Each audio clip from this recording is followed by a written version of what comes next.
Nat King Cole était un chanteur, pianiste américain du jazz et du style rhythm blues.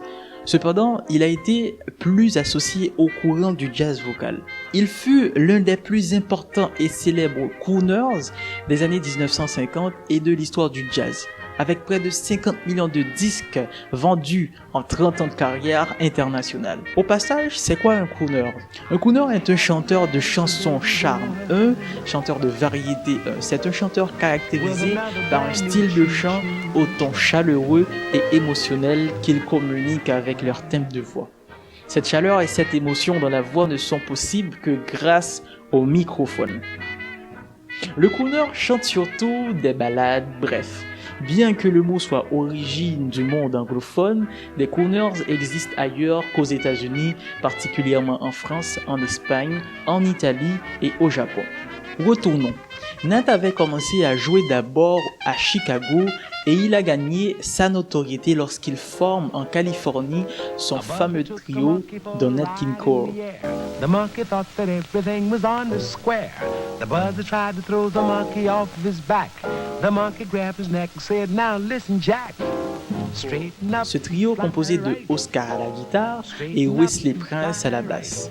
Nat est toujours au piano et n'envisage pas encore une carrière de chanteur. Quand même, c'est lui qui prête sa voix au premier succès du groupe. Ce sont les chorus vocaux qui assurent l'étonnante réussite commerciale de ce trio.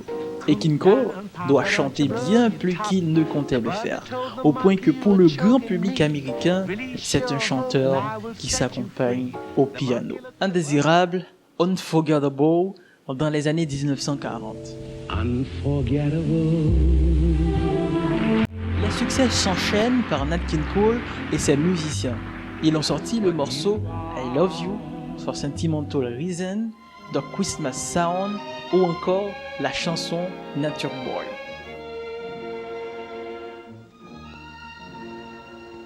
There was a boy, a very strange enchanted boy. Composé par Eden Abez, une sorte de pré-hippie farfelu et complètement inconnu.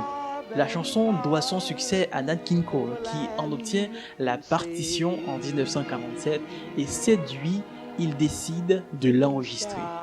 En réalité, Nat King Cole était un grand pianiste de jazz qui s'est très heureusement inspiré des styles d'Earl Hines et d'Art Tatum, tout en les modifiant de façon si personnelle qu'il fait école à son tour. Il a autant d'inventions que de swing, un grand humour musical et ses ponctuations de main gauche sont souvent d'un dynamisme foudroyant.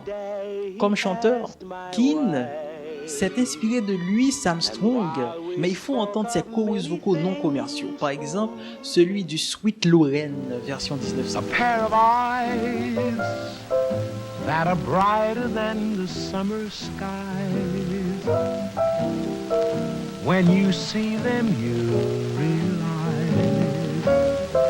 why love my sweet rain. Nat King Cole fait partie de la distribution de grand nombre de films, parmi lesquels Killer Dealer en 1948, La femme au gardenia 1953, Le joyeux prisonnier 1953, Istanbul 1957, Shinagit 1957, Saint-Louis Blues 1958 et Cat Ballou 1965.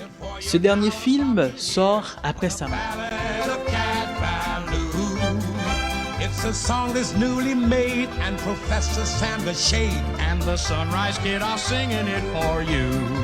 Nat King Cole a souvent joué du piano et chante souvent dans ses films. Nat King Cole n'a que 45 ans lorsqu'il s'éteint le 15 février 1965 des suites d'un cancer de la gorge. Le chanteur disparaît au sommet de sa carrière et aujourd'hui encore, il compte parmi les références de la musique américaine. C'est même longtemps après sa mort, en 1990, que lui est décerné un Grammy Awards prestigieuse récompense venue honorer l'ensemble de sa carrière.